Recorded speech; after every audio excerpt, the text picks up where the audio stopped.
ஒரு நாள் இந்த திரை மோகத்தை எல்லாம் அடித்து நொறுக்கி உங்கள் போலி முகத்திரைகளை கிழித்தெறியும் அறிவார்ந்த தலைமுறைகளை நாங்கள் உருவாக்குவோம்.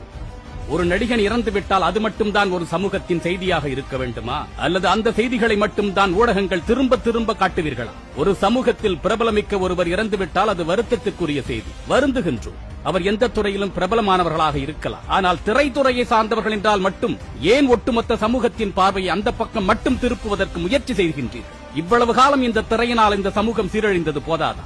மரியாதைக்குரிய நல்லக்கண் ஐயா அவர்கள் இறந்த பொழுது இந்த அளவிற்கு நீங்கள் பொங்கினீர்களா? இந்த அளவிற்கு அந்த செய்திகளை எல்லா தளங்களிலும் கொண்டு சேர்த்தீர்களா? இன்னும் சமூகத்திற்காக தனது வாழ்க்கையை அர்ப்பணித்து வாழ்ந்து மறைந்தவர்களை எல்லாம் நீங்கள் செய்தியாக கொடுக்கின்றீர்களா? சில ஆண்டுகளுக்கு முன்பு நெல் ஜெயராமன் ஐயா அவர்கள் இறந்து போனார். அந்த பெயரை எத்தனை பேருக்கு இந்த சமூகத்தில் தெரியும்? அதை கொண்டு சென்று சேர்க்க வேண்டியது யாருடைய கடமை?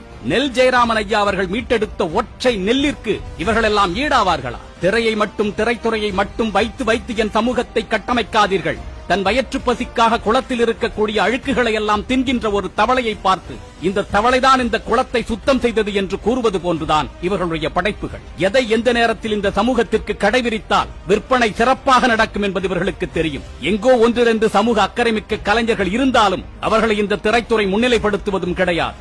இன்றைக்கு வரைக்கும் ஒரு பெண்ணை ஆட வைத்து அவளை சுற்றி 1000 நபர்கள் அமர்ந்து வேடிக்கை பார்த்து கைதட்டுவது போன்ற ஒரு சிந்தனையை பெரும்பாலான படங்களில் காட்சிப்படுத்துகின்றார்களே, இதுதான் அவர்களின் உண்மையான படைப்பு சிந்தனை.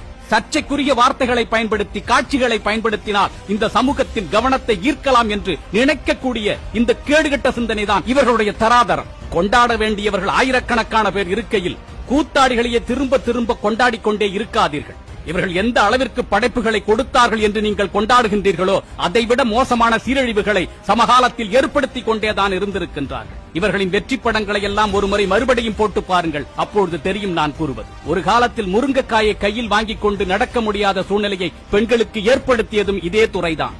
தமிழா, திரைமோக அடிமையிலிருந்து வெளியில் வா.